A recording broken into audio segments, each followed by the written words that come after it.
Hello வணக்கம் பீராஜ், welcome to the show. என்ன ஆச்சு? மேட்ச் எப்படி போயிட்டு இருக்கு? அடிச்சிருவாங்க இங்கிலாந்து அப்படின்னு நீங்க நினைக்கிறீங்களா, இல்ல 2-2 ஆயிருமா? சொல்லுங்க, இனிஷியல் தாட்ஸ் என்ன? இல்ல எனக்கு இப்போ ரெண்டு மூணு ஷோவா லைட்டா உங்ககிட்ட போட்டு தப்பிக்கிறது தான் பெட்டர்னு பார்த்தா அது ஒர்க் அவுட் ஆயிட்டு இருக்கு.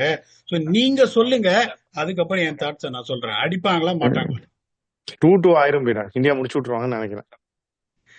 ஆனா அதாவது நீங்க சொன்ன மாதிரியே நடக்குது பீராஜ். அதுக்கு முன்னாடி ஒரே நீங்க சொன்னீங்க கேம் வந்து ஸ்பீடா போகும் அப்படின்னு சொன்னீங்க. அங்க வந்து கேம் போகாது, இங்க நகர்றது வேகமா நகரும்னு சொன்னீங்க. Despite all the rain delays game ஸ்பீடா போயிருக்கு. எஸ், ஒரு பாயிண்ட். இன்னொரு பாயிண்ட் என்ன அப்படின்னா, batting will get better as the progress, game progresses into day 3 and 4ன்னு சொன்னீங்க. அதுவும் வந்து it has been prove to be right. So ரெண்டு பாயிண்ட் நீங்க சொன்ன மாதிரியே நடந்துருச்சு அப்படின்னா ரிசல்ட்டை நீங்க சொல்றது தான் கரெக்டா இருக்கும். பட் நான் வந்து இந்தியா ஜெயிக்கணுன்ற ஒரு ஆசையில 2-2ன்னு சொல்றேன். சரி, இப்ப இந்த ரெண்டாவது பாயிண்ட் சொன்னீங்கல்ல, அதாவது போக போக மேட்ச் வந்து பேட்டிங் ஈஸியா இருக்கும்னு. ஏன்னா தேர்ட் இன்னிங்ஸ்ல அது ஒரு ரெண்டு எக்ஸாம்பிள் கொடுத்தோம். கடைசி ரெண்டு டெஸ்ட் மேட்ச் இங்கிலாந்து இந்தியா ஆடினது, India score 400 plus, England score 400 plus and won the game அப்படின்னு சொன்னோம். அந்த மாதிரி ஒரு சினாரியோல when the pitch is going to expected to get better in the third innings on third day and fourth day, batting strength பண்ணுவீங்களா இல்லைன்னா நீங்க polling strength பண்ணுவீங்களா? உங்க எக்ஸ்பர்டீஸ் நீங்க சொல்லுங்க, அதுக்கப்புறம் மத்த பாயிண்ட்ஸ் டிஸ்கஸ் பண்ணலாம். இல்ல இல்ல, பவுலிங் தான் பண்ணணும். அவங்க வேற மாதிரி நினைக்கிறாங்க பீடா. அவங்களோட அண்டர்ஸ்டாண்டிங்கே வேற லெவல்ல இருக்கு. ரெண்டாவது கேள்வி கேட்கிறேன், பிகாஸ் இப்ப நீங்க என்ன பொறுத்த வரைக்கும் வெளி உலகத்துக்கு நீங்க ஒரு ஐஏஎஸ் டாக்டர், என்ன பொறுத்த வரைக்கும் ஒரு சர்டிஃபைடு அனலிஸ்ட். நான் வந்து ஒரே ஒரு கேள்வி கேட்கிறேன். இப்ப நிறைய பேரு ட்வீட் போட்டாங்க, கருணா நாள் என்ன 200 ரன்னுக்கு ஆல் அவுட் இருப்பாங்க போவியா அப்படின்னு. நான் ரெண்டு கேள்வி உங்ககிட்ட கேட்கிறேன், நான் கேட்கறது கரெக்டா இல்லையான்னு ஆனா சொல்லுங்க. அது நியாயமான கேள்வி, எனக்கும் அது தோணுச்சு. பட் நீங்க அதுக்கு வந்து பதில் கொடுக்குறீங்க. சொல்லுங்க நான் நீங்க. பதில் ம். கொடுக்கறது கரெக்டா இல்லையான்னு நீங்க சொல்லணும். If you feel I am rubbish, you have to say straight to my face you சொல்லுங்க ஆர் சொல்லுங்க ரப்பிஷ். சொல்லுங்க. போன மேட்ச் வாஷிங்டன் சுந்தரோட பேட்டிங் பர்ஃபார்மன்ஸ் என்ன செகண்ட் இன்னிங்ஸ்ல? போன மேட்ச் செகண்ட் இன்னிங்ஸ்ல வந்து தான் இது பண்ணாரு, அடிச்சாரு 100 அடிச்சார்ல. ஆ, சுமாரா ஆடினாரு, ஒரு 100 அடிச்சாரு, 100 அடிச்சு ஆமா. சேவ் பண்ணாரு. ஓகே, அவரு இந்த டெஸ்ட் மேட்ச்ல என்ன நம்பர் ரெண்டு இன்னிங்ஸ்லயும் பேட்டிங் ஆடினாரு அப்படின்னு நீங்க சொல்றீங்களா இல்ல நான் சொல்லட்டுமா?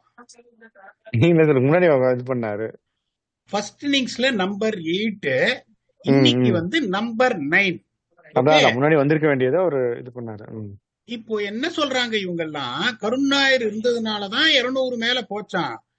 இதே வாஷிங்டன் சுந்தர், இந்த ஃபார்ம்ல இருக்கிற வாஷிங்டன் சுந்தர், இன்னைக்கு கடைசியில போயிருந்தா ஒரு அந்த விக்கெட் விழுந்திருக்காது. அதான் அந்த பாயிண்ட் ஃபர்ஸ்ட் புரியுது. இன்னிங்ஸ்ல அவர் எப்படி அவுட் ஆனாரு? he didn't have a support, சுத்தி அவுட் ஆனாரு. சரியா? இந்த இன்னிங்ஸ் எப்படி அவுட் ஆனாரு? 53 ரன். ம். சுத்தி அவுட் ஆனாரு. ஏன்னா இப்ப இவங்க எல்லாம் எப்படி இந்த பயந்துன்னு ஒய்டு போடுறாங்க டெஸ்ட் மேட்ச்ல. இங்கிலாந்து ரொம்ப சிறப்பா பட் இதுக்கு போலிங் என்ன பண்ணாங்க. முட்டுன்னா, வாஷிங்டன் சுந்தர் நம்பர் 8ல வர்றாரு ஒரு செஞ்சுரியன், நம்பர் 9ல வர்றாரு ஒரு செஞ்சுரியன்னா, மத்த பேட்டர்ஸ் எல்லாம் இன்னும் கொஞ்சம் வந்து ஒரு பாசிட்டிவாவும் இன்னும் கொஞ்சம் தைரியமா ஆடுவாங்க. நம்ம கீழே நம்பர் 9 வரைக்கும் பேட்டிங் இருக்கு அப்படின்னு சொல்லுவாங்க. இப்ப நான் வந்து உங்களை ஒரு கேள்வி கேட்கிறேன். இதே Washington Sundar one or two places higher இந்த ஆர்டர் ஆடி அவருக்கு சப்போர்ட் இருந்ததுன்னா, Karun Nair scored 57 and 17. Don't you think those runs Karun Nair scored would have been matched by Washington Sundar or not? இல்லன்னா சங்கிலி முருகன் வடிவேலுவை பார்த்து கேட்கற மாதிரி கேட்கிறேன். ஏப்பா நான் கரெக்டா தானே பேசுறேன், இப்ப நீங்க சொல்லுங்க. கரெக்டா தான் பேசுறீங்க மீரா. அதுதான். See, அது வந்து அது ஒரு பிலீஃப். நம்ம நீங்க சொல்றது வந்து it's part of belief system. இவர் வந்து நல்லா பெர்ஃபார்ம் பண்ணிருக்காரு, is likely to do well அப்படிங்கிறது it's very valid and very logical. அவங்க வந்து வேற ஒரு பிலீஃப் சிஸ்டத்துல இருக்காங்கன்னு நான் சொல்றேன். இவங்க வந்து அதை அப்படியே மாத்தி, நமக்கு வந்து 8 பேர் வேணும், அதுல வந்து எனக்கு 5 பேர் பெர்ஃபார்ம் பண்ணுவாங்க, அந்த மாதிரி ஒரு தியரி அவங்க எடுக்கிறாங்க. அதுல ரெண்டாவது கேள்வி, அத அவங்க பண்ணிருந்தாங்கன்னா they would have had another seamer in. அதான் அதான் அதான் இன்னும் கொஞ்சம் ஈஸியா இருக்கும் இப்ப விக்கெட் எடுக்கிறதுக்கு. இந்த பாயிண்ட்ல அது கிரிட்டிக்கலா இருக்கும் மேட்ச் ஜெயிக்கிறதுக்கு. அதாவது நான் தான் சொல்றேனே, இந்தியா வந்து என்ன பொறுத்த வரைக்கும் 3-0 லீடிங்கா இருக்கணும். இப்போ after the end of 4 test matches India would have been 3-0. எங்க தோத்தாங்க தெரியுமா? புவர் பிளேயிங் 11 செலெக்ஷன், ரெண்டாவது poor strategies on bowling the lengths, இங்கதான் தோத்தாங்க. இப்ப இன்னைக்கு நேத்து நீங்க இல்ல, நிறைய பேர் என்ன கொடைஞ்சு எடுத்துட்டாங்க, எங்கே எங்க கிங் பின் அப்படின்னு. நேத்து நான் சொன்னது என்னன்னா, if India bat the whole day today, India will have advantage. if England bowled India out today and if England bat, England will hold advantage. இததான் நேத்து சொல்லி நான் முடிச்சேன். ஏன்னா for a reason day 3 will be good to bat. இப்ப இங்கிலாந்து பேட்னா இங்கிலாந்து உள்ள அட்வான்டேஜ்னு சொன்னீங்களா? England batting இன்னைக்கு ஆடினாங்கன்னா இங்கிலாந்து will have advantage. அதுக்கு ரீசன் என்னன்னா day 1 extremely challenging to bat, day 2 challenging to bat, day 3 good to bat, day 4 beautiful to மீன்கள் bat, இருக்கப்படும், இங்கு நல்ல மீன்கள் இருக்கப்படும், day 5 spinner will come. ஆனா இங்க day 5 கிடையாது, day போகாது. 4 ஓட மேட்ச் முடிய போகுது. ஒரே ஒரு ஹோப் என்னன்னா அந்த கடைசி பால்ல வந்துட்டு முகமது சிராஜ் இப்படின்னு பண்ணத்தான். அதை பண்ணாம இருந்திருந்தாங்கன்னா story would have been totally different. இங்க இன்னொன்னு பாத்தீங்கன்னா 298 ஆவரேஜ் ஃபோர்த் இன்னிங் ஸ்கோர். நிறைய பேர் ட்விட்டர்ல என்ன போடுறாங்க, ஏன் சார் 298 தானே சார் ஆவரேஜ்னு சொல்றீங்க, 374 இருக்கே சார்ன்றாங்க. நான் வந்து ஒரு ட்வீட் போட்டேன் இந்தியா பேட்டிங் ஆடும் போது, India NEET 354 to win this test match, but they have to face two challenges. They got a bowler shot, fast bowler shot, and the batting will become very easy tomorrow. இன்னைக்கு இங்கிலாந்து பியூட்டிஃபுல்லா batting ஆடினாங்க. கசாமுசான்லாம் சுத்தல, உங்களுக்கு தெரிஞ்சு போச்சு base பால் அந்த பால் இந்த பால்லாம் ஆடினா நாளைக்கு உங்களுக்கு வந்து டீயோட மேட்ச் முடிஞ்சிரும்ட்டு. Their approach was absolutely magnificent. அந்த ஒரு ஸ்ட்ரைக் கொடுத்ததுனால ஒரு சின்ன ஹோப்பு இந்தியாவுக்கு வருது, அதுல எந்த சந்தேகமும் கிடையாது. இப்ப இந்த செஷன் எப்படி போயிருப்பாருங்க, இது யோசிச்சு பாருங்க எவ்வளவு ஒரு க்ரூயல் கேம்னு பாருங்க. First session 114 for 1 in 26 overs 4.38, India 10 out of 10. அதாவது நேத்து மட்டும்தான் I am a big person who criticize the promotion of night watchman. நேத்து மட்டும்தான் இது ஒருவேளை மாஸ்டர் ஸ்ட்ரோக்கா போகலாம், ஒருவேளை பேடா போகலாம். ஒரு 40 பால் ஆகாஷ் தீப் ஆடணும், அவர் ரன்னே அடிக்க வேணாம், அந்த போலர்ஸை டயர் பண்றதுக்கு ஒரு 40 பால் ஆடணும்னு சொன்னேன். என்னாலே 40 பால் கேட்கிற 7.5 இல்ல 8 போட்டு காட்டுறேன்னு சொல்லிட்டு ஒரு எக்ஸ்ட்ராடனரி ஆடினாரு. Thanks to Zak Crawley. வந்ததும் அவர் ஒரு பழக்காச்சும் விட்டாரு, நிறைய கேட்ச் விட்டாங்க, நிறைய ஒய்டு போட்டாங்க. இது இன்டர்நேஷனல் ஸ்டாண்டர்டே கிடையாது. ஃபீல்டிங்கும் போலிங்கும் அது வேற விஷயம்னு வச்சுக்கோங்க. இந்தியா மட்டும் இன்னும் கொஞ்சம் கரெக்டா ஆடி இருந்தாங்கன்னா இந்தியா டிக்ளேர் பண்றதுக்கு போயிருப்பாங்க. 396 இஸ் a huge ஸ்கோர். நம்ம சொன்னதுபடி 323 third innings average score. India has exceeded that. கீழே வந்திருப்பாங்க. வாஷிங்டன் சுந்தர் வந்து ஒரு பிளிட்ஸ காமிச்சாரு. அந்த ஒரு செஷன் வந்து 10 out of 10 ஜெயிச்சாங்க. செகண்ட் செஷன் பாருங்க 115 for 3. உங்களுக்கு அப்பயும் வந்துட்டு உங்களுக்கு வந்து India won the session 8 out of 10. அந்த செஷனையும் இங்கிலாந்து ஜெயிக்கல with run rate of 4.25. Third session பாருங்க 92 for 4 in 17 overs at 5 run rate of 5.41. அந்த கடைசி 2 விக்கெட் டெய்ல் விக்கெட். அதுக்கப்புறம் 50 for 1 இங்கிலாந்து in 13.5 overs. ஒரு டிரான் செஷன். இப்ப யோசிச்சு பாருங்க, 3 நாள் பிளே ஆயிருக்கு, ஒரு செஷன் ஜெயிச்சிருக்காங்க England. India won 6 sessions, 2 drawn session, England ஒரு session. But cruelty considering the fast bowling arsenal India has got just 3 fast bowlers. The pitch expected to play well tomorrow and England's approach being a little bit better, not using the baseball approach. ஆனஸ்டா வியூவர்ஸை ஏமாத்தாம சொல்லணும்னா என்னோட இது இப்ப first நான் நேத்தும் என்ன சொன்னேன், edge கொடுக்க முடியல 50-50. இன்னைக்கு at end of day 3 England 52 India 48. இதை நீங்க ஒத்துக்க மாட்டீங்கன்னு எனக்கு தெரியும். இது ஈஸி கெஸ். உங்களோட தாட்ஸ் சொல்லுங்க. அதுதான் இவ்வளவு நீங்க டீப்பா சொல்றீங்க. நீங்க சொன்ன மாதிரிதான் நடந்திருக்கு இருக்கு. அதான் நான் 2 பாயிண்ட் சொல்லிட்டேனே நான் அப்சர்வ் பண்ணது. பட் இதுல என்னன்னா ஸ்டோக்ஸ் கிடையாது, அது ஒரு இது. இவங்க அது ஒரு சந்தோஷம் எனக்கு.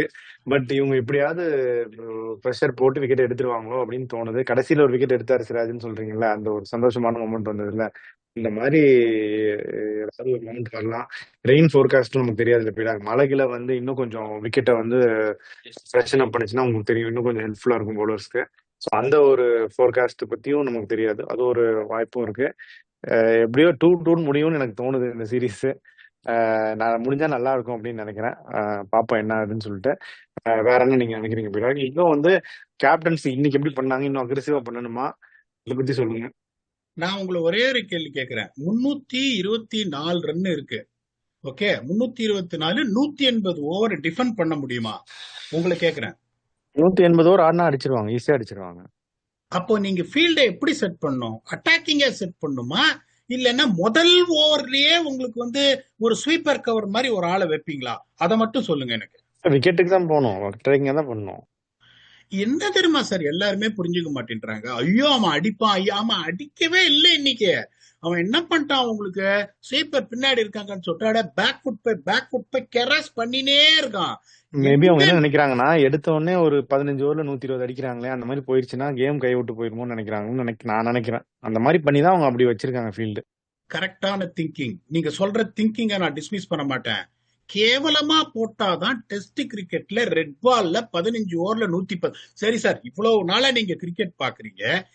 ஆன் ஆவரேஜ், ஆன் ஃப்ரீக்வன்சி எத்தனை test match across the world 15 ஓவர்ல 110 அடிச்சிருக்காங்க? நீங்க சொல்லுங்க, உங்களுக்கு ஏதாவது இல்ல, தோணுதா மனசுல? அவங்க அடிக்க மாட்டாங்க. இப்ப அடிக்கிறாங்களா போனதுல எல்லாம், அதுக்கப்புறம் விக்கெட் விட்டாங்க. பட் அந்த மாதிரி அவங்க அப்ரோச் எடுத்துட்டாங்கன்னா அந்த பயம் தான், வேற எதுவும் இல்ல. நான் என்ன சொல்றேன், எடுன்றேன். நீ அட்டாக்கிங் ஃபீல்ட வச்சு நல்ல போலிங் போட்டு அவன் 15 ஓவர்ல 110 அடிச்சானா it be 4 down at the end of 15 overs if you bowl well. இப்ப நான் என்ன சொல்றேன், நீங்க எப்படி யோசிக்கணும், பிச்சு பிளாட் ஆயிடுச்சு நானே சொல்றேன். பட் ஒரு சில பால் கிராலிக்கு குட்லத்துல பட்டு பொங்கேர்னு மண்டையில அடிச்சுது. ஒரு சில பால் அந்த மாதிரி உங்களுக்கு வந்துட்டே தான் இருக்குங்கும் போது நீங்க என்ன பண்ணணும், கான்பிடண்டா டீம் டாக்ல என்ன சொல்லணும், கைஸ் இப்போ 9 விக்கெட் தான், கிறிஸ் வாக்ஸ் பேட்டிங் ஆட மாட்டாரு.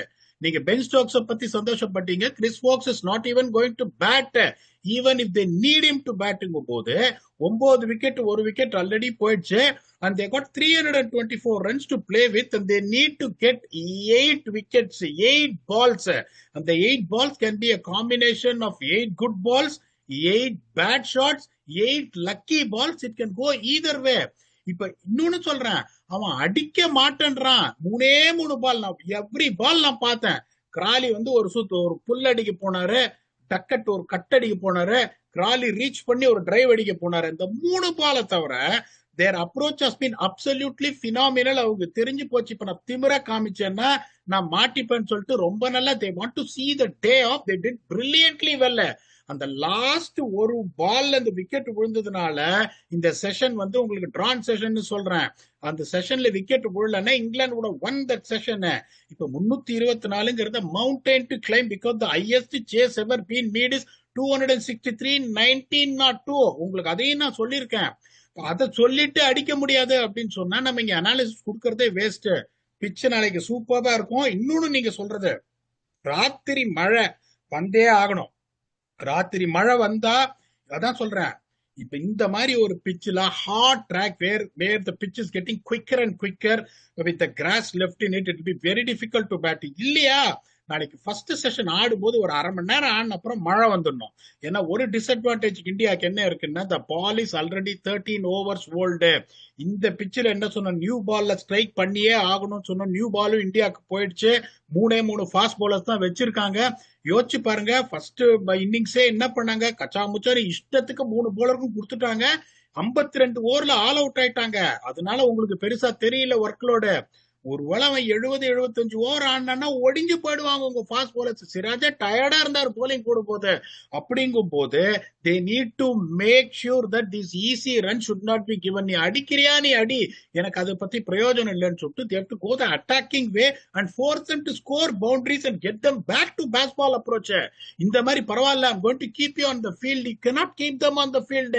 6 செஷன் இருக்குங்கும் போது you have to go on an attacking positive way, not to concede singles. Let them go for boundaries. அதை பண்ணா இந்தியா ஜெயிக்க சான்ஸ் இருக்கு. பட் என்னோட ஹானஸ்டான edge, even though it is a mountain to climb, with only 9 wickets with Oaks cannot bat, England still hold advantage because of India's playing combination.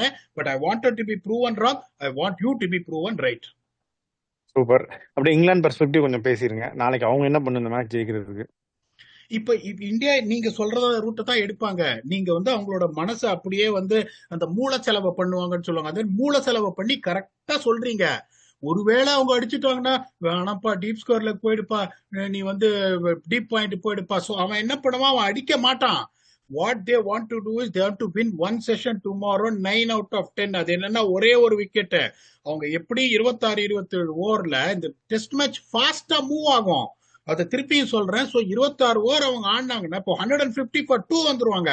150 for 2 வந்தா India will be under immense pressure. ஏன்னா Joe root மாதிரி ஒரு ஆள்லாம் உங்களுக்கு பாத்தீங்கன்னா big match player ஆட ஆரம்பிச்சான்னா unless otherwise you get a Jaffer of delivery is not going to throw his wicket away. அதுக்கப்புறம் பாத்தீங்கன்னா அந்த Jacob Bethel first innings run அடிக்கல. நான் ரொம்ப பயப்படுறது அந்த ஜேக்கப் பெத்தலுக்கு தான். யோ என்னையா சொல்ற அப்படிம்பாங்க, எனக்கு என்னமோ தோணிட்டே இருக்கு Jacob Bethell is going to be the key அப்படின்னு. உங்களுக்கு Ollie Pope is also captaining the side. He wants to prove a point or two in Stokes absence. So England என்ன பண்ண பார்ப்பாங்க, ஓகே நீ ஃபீல்ட ஸ்ப்ரெட் பண்றியா, I want to build the partnership, I want to try and play pace ball with ones and டூஸ்னு India வந்துட்டு அந்த strategy ட்ராப்ல விழக்கூடாது. அதுதான் என்னோட பயமே. பார்க்கலாம் என்ன ஆகுதுன்னு. வெரி வெரி இன்ட்ரெஸ்டிங் சீரீஸ், ஒரு இன்ட்ரெஸ்டிங் எண்டு தான் போயிட்டு இருக்கு. பீடா இந்தியா ஜெயிக்கணும்னு நான் நினைக்கிறேன். நீங்க ஒரு தெளிவான கிளாரிட்டியோட ரீசன்ஸோட சொல்லியிருக்கீங்க இங்கிலாந்து ஜெயிப்பாங்கன்னு. But let's hope India wins. அப்படியே உங்க ஃபைனல் தாட் சொல்லிருங்க. நீங்க சொல்ற மாதிரி 2-2 தான் வந்துட்டு right justice for this series.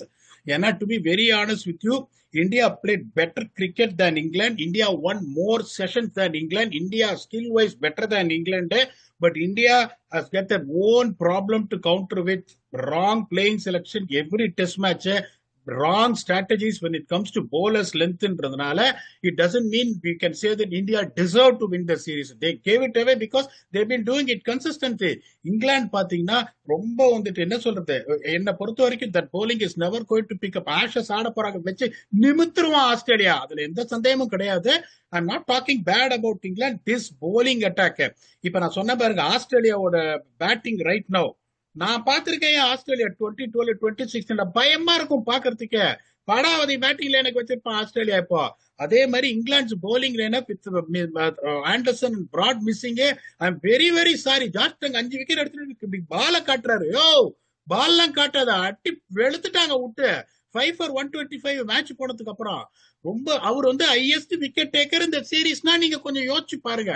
How pathetic bowling attack is this? அப்படிங்கும்போது ஜெமி ஓட்டன்லாம் சான்ஸே கிடையாது டெஸ்ட் கிரிக்கெட் ஆடுறதுக்கு. I'm very very sorry, is a very good cricketer. சான்ஸே கிடையாது டெஸ்ட் கிரிக்கெட் ஆடுறதுக்கு. கஸ் ஹட்கின்சன் ஒரே ஒரு பவுலர் வச்சுட்டு 20 விக்கெட் எப்பயோ எடுத்துட்டாங்க. அதனால they also don't deserve to win the series. The poetic justice will be 2-all, which I'll be happy. But என்னோட ஆனஸ்டான opinion based on the conditions, based on Indian bowling attack சொல்லியிருக்கேன். And I want me to be proved wrong. I want your octopus to be right, which has always been the case. நாளைக்கு match முடிஞ்சிரும், நாளைக்கு திரையை இழுத்து மூடிடுவோம், 5வது நாள் play இருக்காது. We'll come back with your very own octopus and how well he has got this prediction right on India and England series ending up at 2-2. Until we come back and entertain you tomorrow for the tribute with your very own octopus. Thanks a lot and bye bye.